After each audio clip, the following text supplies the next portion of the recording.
मनुष्य कर्म करने में मनमानी कर सकता है, लेकिन फल भोगने में मनमानी नहीं चलती। सबको मिलता है कर्म फल, यही है विधि का विधान। सो अच्छे कर्म करते रहिए, फल अवश्य मिलेगा। आपका इहलोक और परलोक दोनों सुधर जाएंगे। जय बोलो धर्मराज जी की। आप सभी परम भक्तों को जय श्री कृष्णा। राधे राधे। पल पल के लिए, प्रतिदिन के लिए, जीवन भर के लिए आप सभी भक्तों के लिए दिव्य शक्ति पर ज्ञान के भंडार भरे हुए हैं।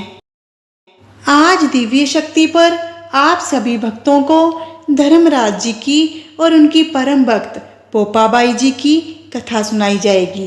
कथा के बाद धर्मराज जी की आरती भी कही जाएगी, इसलिए प्रेम पूर्वक श्रवण कीजिए। धर्मराज जी कल्याण करेंगे। एक गांव में एक पोपाबाई रहती थी। जब वह 5 साल की थी, तभी से वह नियम से धर्मराज जी की पूजा अर्चना किया करती थी। धर्मराज जी के व्रत किया करती थी, कथा सुनती, धर्मराज जी की आरती करती। जब वह बड़ी हो गई, उसकी शादी की उम्र हो गई, तो उसके घर वाले उसे शादी के लिए कहने लगे। उसके घर में माता पिता नहीं थे, वो अपने भाई भाभी के साथ रहती थी।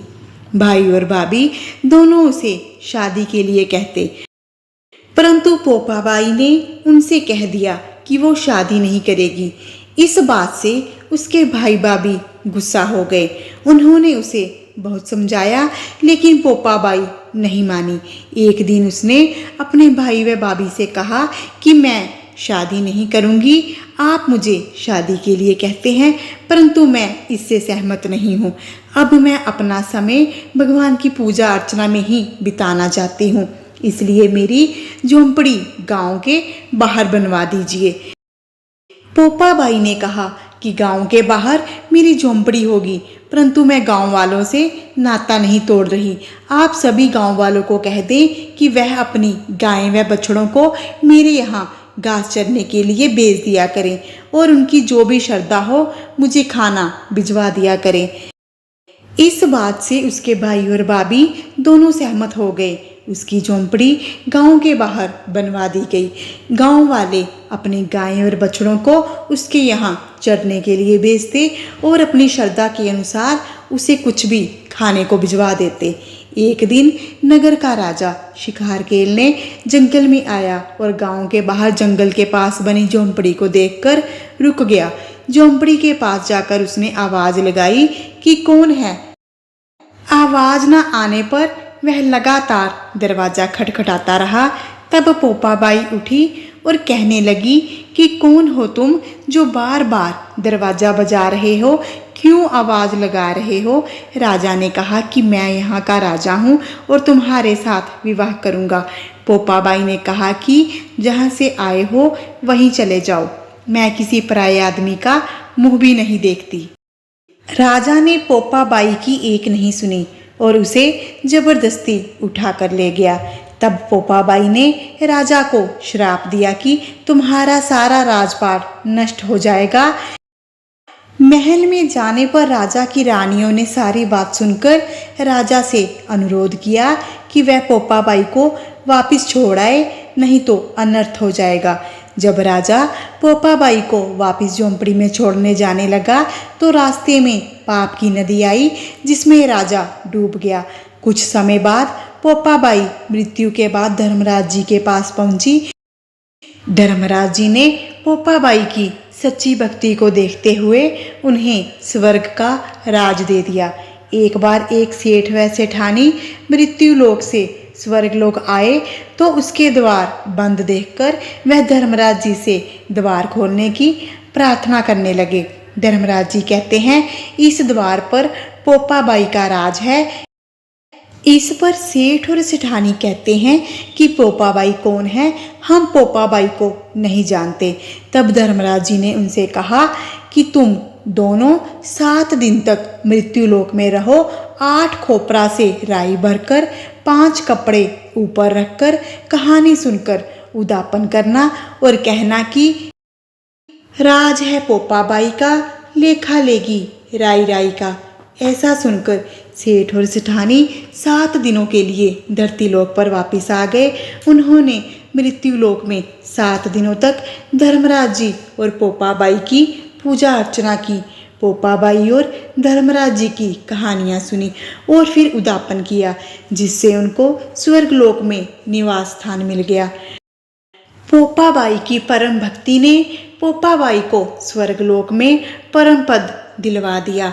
पोपाबाई स्वर्गलोक पर राज करने लगी। जय बोलो पोपाबाई की, जय बोलो धर्मराज जी की। कथा समाप्त हुई।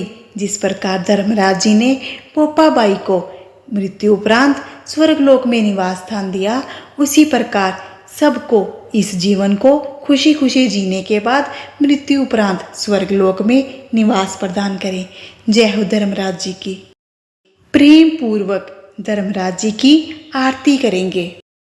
धर्मराज करो सिद्ध काज, प्रभु मैं शरणागत हूँ तेरी।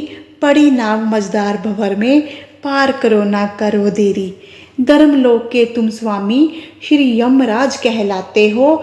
जो जो प्राणी कर्म करत है तुम सब लिखते जाते हो। अंत समय में सभी को तुम दूत भेज बुलाते हो। पाप पुण्य का सारा लेखा उनको आप सुनाते हो। भुगताते हो प्राणित की तुम 184 की फेरी।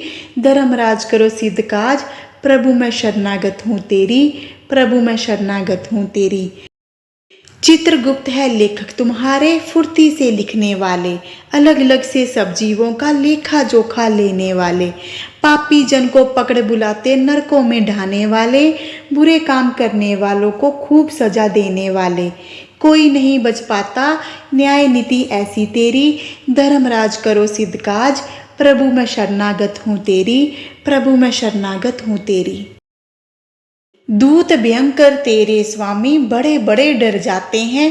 पापी जन तो जिन्हें देखते ही वैसे थर आते हैं। बांध गले में रस्सी वे पापी जन को लाते हैं। चाबुक मार लाते जरा रहम नहीं दिखलाते हैं। नरक कुंड भुगताते उनको नहीं मिलती जिसमें सेरी। धर्मराज करो सिद्ध काज, प्रभु मैं शरणागत हूँ तेरी। प्रभु मैं शरणागत हूँ तेरी। धर्मी जन को धर्मराज तुम खुद ही लेने आते हो। सादर ले जाकर उनको तुम स्वर्ग धाम पहुँचाते हो। जो जन पाप कपट से डरकर तेरी भक्ति करते हैं, नरक यातना कभी ना करते भवसागर से तरते हैं।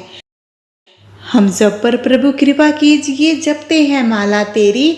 धर्मराज करो सिद्ध काज, प्रभु मैं शरणागत हूँ तेरी।